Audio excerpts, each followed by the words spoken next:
Hello बच्चों, कैसे हो आप सब लोग। तो आज हम बात करने वाले हैं कब आपका CUET UG का एप्लीकेशन फॉर्म रिलीज हो सकता है। साथ ही साथ हम बात करेंगे डेट शीट की और कुछ इंपॉर्टेंट डॉक्यूमेंट की। जब आप CUET UG का एप्लीकेशन फॉर्म फिल करोगे तब आपको उन डॉक्यूमेंट की रिक्वायरमेंट पड़ने वाली है। कौन कौन से डॉक्यूमेंट, वो मैं आपको वीडियो के एंड में बताने वाला हूँ। तो वीडियो को एंड तक देखना बिना स्किप करे। और आप हमारे व्हाट्सअप चैनल के साथ जुड़ सकते हो, वहाँ पे आपको CUET के रिगार्डिंग सारी गाइडेंस, सारे अपडेट मिलेंगे। तो अभी जाइए व्हाट्सअप चैनल को ज्वाइन कीजिए, लिंक इन डिस्क्रिप्शन। अब हम बात कर लेते हैं कब आपका जो CUET UG का एप्लीकेशन फॉर्म है वो रिलीज हो सकता है। यहाँ पे प्रॉपर डेट शीट की बात करेंगे। तो नाउ हम फॉर्म की बात करते हैं। जो आपका फॉर्म है वो यहाँ पे जो है 27 फरवरी से 1 मार्च के बीच में कभी भी रिलीज हो सकता है। 27 फरवरी से 1 मार्च के बीच में जैसे ही आपका फॉर्म रिलीज होगा मैं आपको अपडेट कर दूंगा। आप बस चैनल को सब्सक्राइब करके रखना ताकि नोटिफिकेशन आप तक पहुंच जाए, है ना। देन हम बात करते हैं सिटी इंटीमेशन स्लिप की। अब बहुत सारे बच्चे कंफ्यूज हो जाएंगे, सिटी इंटीमेशन स्लिप होता क्या है।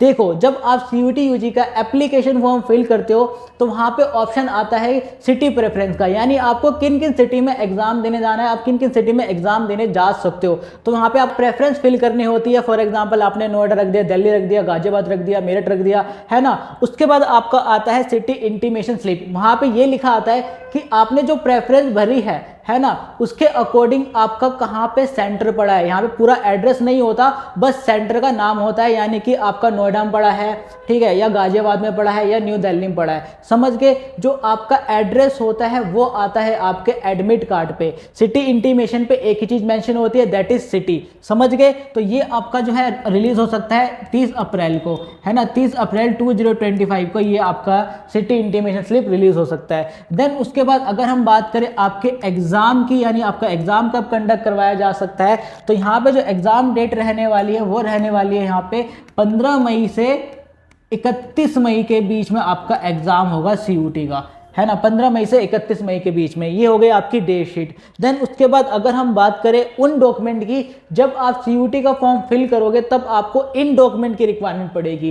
क्या क्या डॉक्यूमेंट है, देखो यहाँ पे पासपोर्ट साइज फोटोग्राफ आपके पास होना चाहिए। आपको जो है अपना पासपोर्ट साइज फोटोग्राफ क्लिक करवा के रख लेना है और बैकग्राउंड उसका व्हाइट होना चाहिए। देन उसके बाद बात करते हैं यहाँ पे second point, that is signature. तो आपको अपना सिग्नेचर रेडी करके रखना है, यानी एक ब्लैंक पेपर पे, व्हाइट ब्लैंक पेपर पे आपको बॉल पेन से सिग्नेचर करके उसकी फोटो क्लिक करके रख लेनी है ताकि आप वहां पे अपलोड कर पाओ। उसके बाद ईमेल आईडी आपका रेडी होना चाहिए, क्योंकि ईमेल आईडी पे OTP वगैरह आता है। देन उसके बाद यहाँ पे कास्ट सर्टिफिकेट, अगर आप किसी कैटेगरी से बिलोंग करते हो, SC ST OBC, तो आपका कास्ट सर्टिफिकेट होना चाहिए, वरना आप जनरल कैटेगरी में कंसिडर किए जाओगे। दूसरा, आपका कास्ट सर्टिफिकेट अपडेटेड होना चाहिए, यानी कि न्यू सर्टिफिकेट होना चाहिए 1 अप्रैल 2025 के बाद का। और एक और क्वेश्चन होता है बच्चों का, भाई जो उनका कास्ट सर्टिफिकेट है दैट इज स्टेट सर्टिफिकेट। भाई स्टेट सर्टिफिकेट नहीं चलेगा, सेंट्रल सर्टिफिकेट चलेगा, तो आपको सेंट्रल सर्टिफिकेट बनवा लेना है। देन उसके बाद फोन नंबर आपको रेडी करके रखना है, फोन नंबर बहुत इंपॉर्टेंट है, OTP वगैरह इस पर आएगा।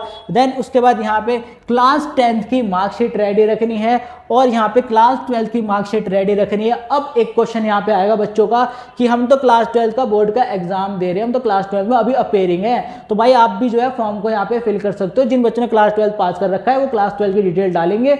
जिन्होंने अभी एग्जाम दे रहे हैं जो बच्चे, उनको क्या करना पड़ेगा, वहां पे ऑप्शन आता है अपेयरिंग का, अपेयरिंग पे क्लिक करोगे आप एप्लीकेशन फॉर्म को फिल कर पाओगे। देन उसके बाद यहाँ पे आधार कार्ड।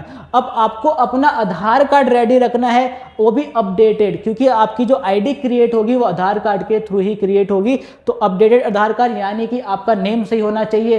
10th क्लास के जो सर्टिफिकेट होगा ना, उस पर से आप जो नेम वगैरह मैच कर लेना, मम्मी का नाम, आपका नाम, फादर का नाम, ये मैच कर लेना। डेट ऑफ बर्थ सही होना चाहिए। तो ये सारी चीज़ें मैच कर लेना। और एक और चीज़, आपका जो फ़ोन नंबर है वो भी आधार कार्ड से लिंक होना चाहिए, है ना, क्योंकि OTP भी आता है इस पर।